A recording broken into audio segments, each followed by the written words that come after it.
Okay. Well, good morning, everyone, and thanks for being part of VIA's annual meeting again this year. Um, we've been working a lot in the last couple of years with a group from the Rutland area who have been uh, at the front of the campaign to put forth the Declaration of Inclusion across Vermont. And with us right now is Al Wakefield, one of what we call the Big Four right now, who have been leading this work. And Al, if you could tell us a little bit about the history of the campaign and how things are going now. And thanks. Sure, Michael, be pleased to, hopefully I'm coming across okay. Yeah, I have to first give thanks, and I give thanks to Michael and Debbie and Frank and many more who've been VIA, who've been extremely helpful in moving this declaration forward. And quite honestly, without partners like Vermont Interfaith Action, this effort, this initiative might not be anywhere near where it is right now. Just a little bit of background, perhaps.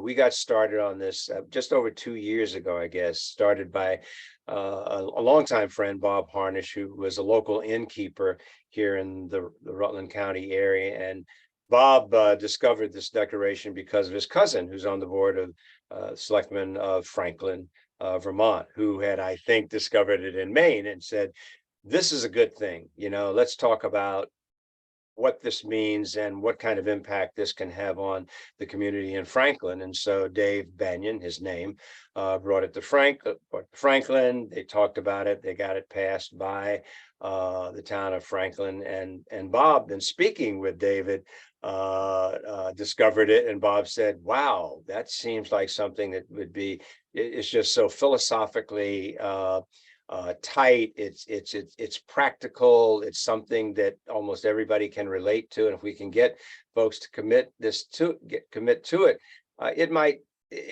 help move Vermont move forward as becoming an even greater state than it already is. And so Bob got in touch with me, and as I said, we'd worked on some things before, got me interested, and I said, I think this does have statewide implications.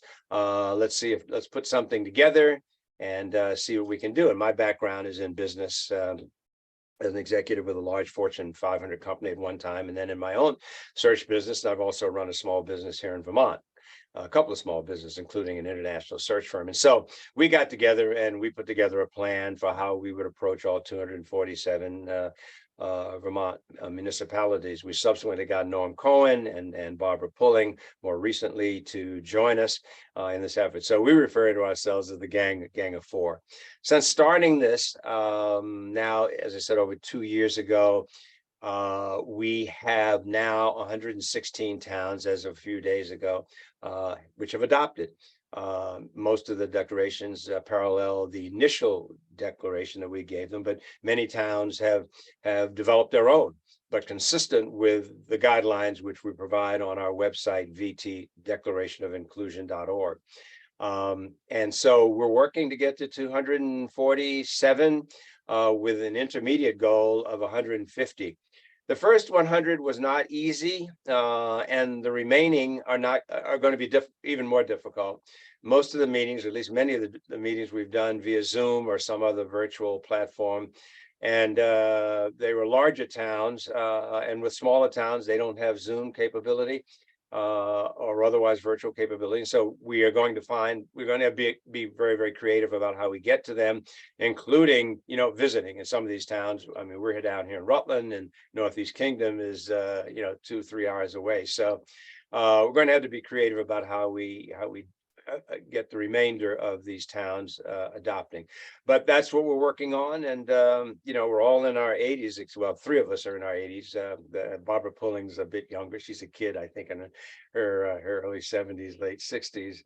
But we all want to get this done before we go wherever one goes when one leaves here. So that's the background. We're having a lot of fun.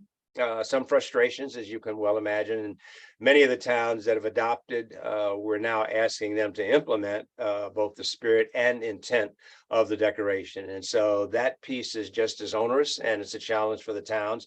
There is help available to them free of charge, and some money is available where needed to do that. So there probably is no excuse for a town not moving ahead, but the push is going to have to be just as strong to get them to implement as was to get them to adopt.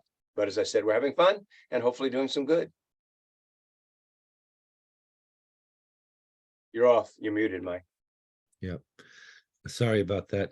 What's Yeah. the number again that we've reached? Number of towns? 116. 116. Wow. 116. That's Yeah. quite Yeah. an accomplishment. It's been hard work. It's been fun. I think we're moving in the right direction. This isn't a panacea to our growth challenges, but it's one piece of it. If we can be seen as a welcoming community, then we're going to retain our youth because there'll be opportunities here for them as we are a growing and aging population. I think you will be bringing in, at least hopefully bringing in replacements for we old people to have families, achieve whatever goals they have, and move the economy forward. So there's a moral issue. It's the right thing to do as we become we're a diverse country, but as we become even more diverse, and certainly in Vermont, more diverse, if you will. But so there's a moral issue, and there's an economic opportunity as well. Yeah, yeah. And what I've told people is it's like putting the welcome mat out. We assume everyone's welcoming, but if you put a welcome mat out, it's really puts it down and lets people see. Yeah, there's a business analogy. If you're in the consumer packaged goods industry and you're trying to sell toothpaste, well, everybody sells toothpaste, right? What toothpaste do you go in and buy? You buy the one that says, "Hey, I'm toothpaste, and I'm the better toothpaste than any of those other toothpaste," right? You remember the Dial commercial, Michael? How I felt Dial 9,000 years ago. This will tell your age. And the tagline was, "How does it feel to be really clean?"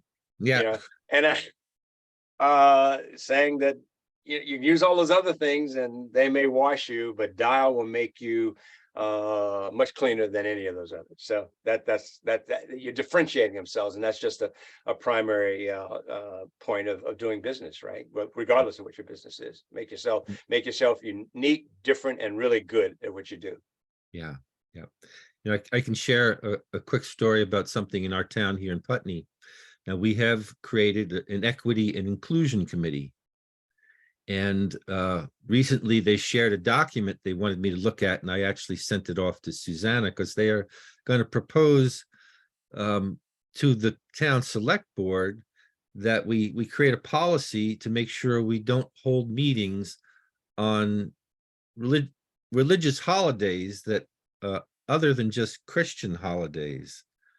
And within that proposal, they reference the Declaration of Inclusion that the town passed to say, if this is what we mean, then let's put it in action. It's having just come off this Holy Land trip, you go back to what was first said, and what does that really mean? You always got something to fall back on, and I think the Declaration is a foundation. It's a foundation document. It's a basic statement of here's what we stand for. And if you kind of go back to that with respect to most decisions that you make around people, you'll come up with the right answer. Yeah. Yeah. Well, I think that's a great place to leave it.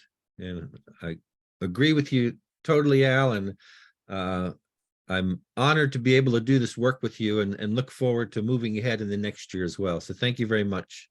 Thank you as well, Michael. All right. Appreciate it. Okay. Ciao.